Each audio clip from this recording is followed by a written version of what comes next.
స్వయంభూ క్షేత్రం అండి. ఈయన కపోతులకు మోక్షం ఇచ్చి ఐక్యం చేసుకుని కపోత రూపాకుడుగా ఉద్భవించిన శైవ క్షేత్రం.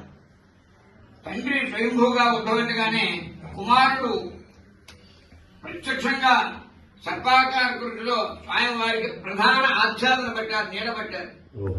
తండ్రి కొడుకులిద్దరూ మమేకమై సంయుక్తంగా ఆరాధింపబడడం వలన ఈ క్షేత్రం చాలా విశిష్ట క్షేత్రం. రాహుకి అధిపతి క్షేత్రం, కాళహస్తికి ప్రతిరూప క్షేత్రం, దక్షిణ కాశీగా విరాజిల్లుతున్న శైవ క్షేత్రం.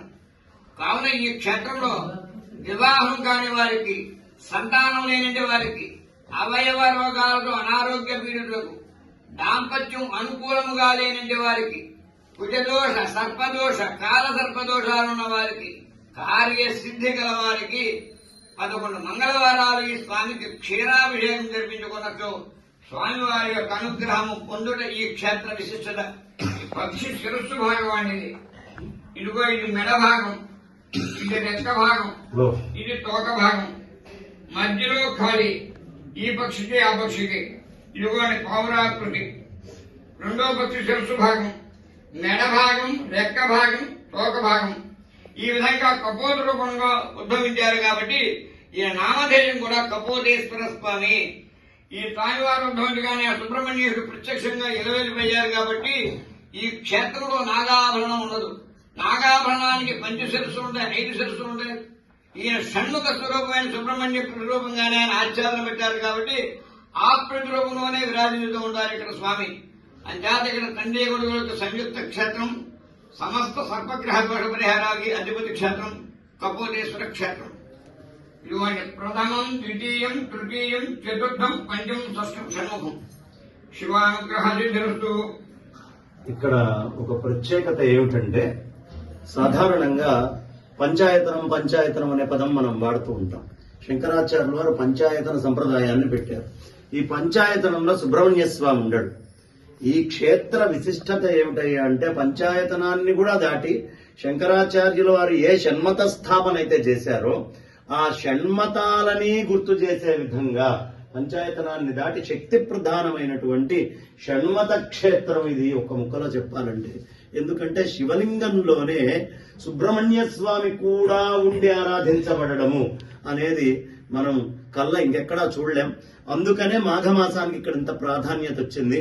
మాఘమాసములో పూర్ణిమ నాడు పరమేశ్వరుడికి సాక్షాత్తు కుమారస్వామి వారు ఓంకార తత్వాన్ని తండ్రికే గురువుగా బోధ చేసినటువంటి మాసం కాబట్టి, ఆ తండ్రి కొడుకులు ఇరువురు ఉన్నటువంటి ప్రదేశం కాబట్టి మాఘమాసానికి ఈ క్షేత్రానికి ఇంత ప్రాధాన్యత. సుబ్రహ్మణ్యుడు స్వయంగా తండ్రితో పాటు కలిసి ఒకటే ఆవరణలో ఒకటే లింగమునందు నిక్షిప్తమైనటువంటి మహత్తర క్షేత్రం ఈ భారతావనిలో ఎక్కడైనా దర్శించాలి అంటే అది కడలి. ఆ క్షేత్రానికి వచ్చి అక్కడ ఆ స్వామివారిని దర్శిస్తే ఏ విధమైనటువంటి ఈతి బాధలున్నా, రాహుగ్రహ దోషాదులు గాని మిగతావి ఏవి ఉన్నా కూడా ఇక్కడ తొలగించబడతాయి. అంత మహత్తర క్షేత్రంలో మనమున్నాం. అది ఆ కపోతాలు రెండు కూడా ఉత్తర ముఖంగా ఉన్నాయి. శక్తి ప్రధానంగా ఉన్నటువంటి క్షేత్రము. ఇక్కడ కనక మహాలక్ష్మి అమ్మవారు, కపోతేశ్వర గుండము, అదే విధంగా కపోతేశ్వర స్వామి వారు, అదే విధంగా కడలి కాదంబరి వారు, వీళ్ళందరూ కూడా చెప్పండి అయ్యా. కనక మహాలక్ష్మి చెప్పిన అమ్మవారు కూడా కనకదుర్గ గ్రామదేవత. కనకదుర్గ గ్రామదేవత పంచకకారము అంతే. మహత్తరమైన క్షేత్రంలో ఈ మాఘ ఆదివారం అన్ని ఆదివారాలు ఒకెత్తు, ఇవాళ ఇంకా విశేషం. కారణం ఏమిటి అంటే, ద్వాదశి అనేటటువంటిది సూర్యనారాయణ మూర్తికి అత్యంత ప్రీతిపాత్రమైంది. ఇవాళ ద్వాదశి ఆదివారము. ఎందుకు ద్వాదశ ఆదిత్యులుగానే మనం చెప్పుకుంటాం 12 అనే పదంతో.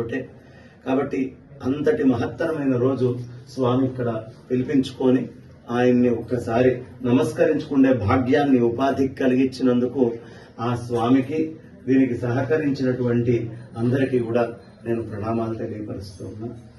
ఈ క్షేత్రంలో శైవాగమ సాంప్రదాయ ప్రకారంగా విశ్వాస బ్రహ్మోత్సవాలు ఇత్యాదులు కూడా శైవాగమంలో బోధాయన సూత్ర ప్రకారంగా, శైవాగమ సూత్ర ప్రకారంగా జరుగుతున్న దివ్యక్షేత్రం. ఆగమ సాంప్రదాయం శైవం. ఎలా అంటే పంచాయతన క్షేత్రం అన్న ఆగమంలో స్థాపన చేశారు. అదే అక్కడ రూపాలు విష్ణు అవ్వచ్చు. ఇప్పుడు అందరూ ఇప్పుడు అన్నవరం ఉంది, విష్ణు స్వరూపం అక్కడ మన స్మార్ట్ ఆగం ప్రకారం ఉంది. అంచేత స్మార్ట్ ఆగమం. అది ఇది శైవాగము. ఈ శైవాగమ ప్రకారంగా ఏ స్థాపన చేశారో శైవాగమ సాంప్రదాయం రూపాలు విష్ణు అవ్వచ్చు, లేదా బ్రహ్మాండం అంతే శైవాగమ సూత్రం